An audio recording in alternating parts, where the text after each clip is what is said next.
ఒకానొకప్పుడు ఒక చిన్న గ్రామంలో కష్టపడి పనిచేసే ఒక రైతు ఉండేవాడు. అతను ప్రతిరోజు ఉదయాన్నే నిద్రలేచి ఎంతో దూరం నడిచి బావి నుంచి 2 మట్టి కుండలతో నీళ్లు తెచ్చేవాడు. ఆ 2 కుండలను ఒక కర్రకు కట్టి తన భుజం మీద మోసుకెళ్లేవాడు. అందులో ఒక కుండ ఏ లోపం లేకుండా బాగుండేది. కానీ రెండో కుండకు ఒక పక్కన చిన్న పగులుండేది.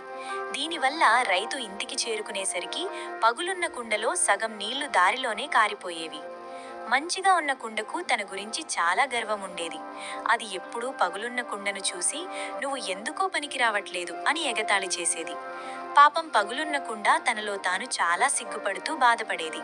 ఇలా కొన్ని రోజులు గడిచాక ఒకరోజు ఆ కుండ తన బాధను ఆపుకోలేక రైతుతో "నన్ను క్షమించు యజమాని, నాకున్న ఈ పగులు వల్ల నీ కష్టమంతా వృధా అవుతుంది. రోజూ సగం నీళ్లు నేలపాలవుతున్నాయి" అని ఏడుస్తూ చెప్పింది. అప్పుడు ఆ రైతు ఆప్యాయంగా నవ్వి "నీకొక విషయం తెలుసా? రేపు మనం నీళ్లు తెచ్చేటప్పుడు దారి పక్కన జాగ్రత్తగా చూడు, నీ బాధ పోతుంది" అన్నాడు.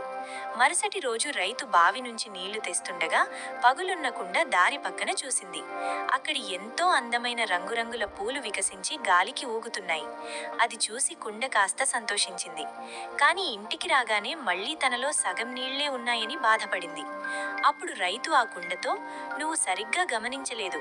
ఆ అందమైన పూలు కేవలం నీ వైపు దారిలో మాత్రమే ఉన్నాయి, మంచి కుండ వైపు లేవు. నీకు పగులుందని, దాని నుంచి నీళ్లు కారుతాయని నాకు ముందే తెలుసు. అందుకే చాలా రోజుల క్రితం నీ వైపు దారిలో పూల విత్తనాలు చల్లాను. మనం రోజూ వస్తుంటే నీ నుంచి కారిన నీళ్లే ఆ విత్తనాలకు నీళ్లు పోసి ఇంత అందమైన పూలు పూయడానికి కారణమయ్యాయి.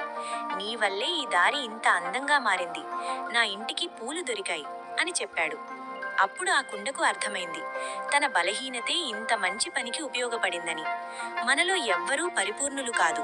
మనకున్న లోపాలను కూడా మనం సరిగ్గా చూస్తే అవి మనకు బలమవుతాయి, అందాన్ని సృష్టిస్తాయి.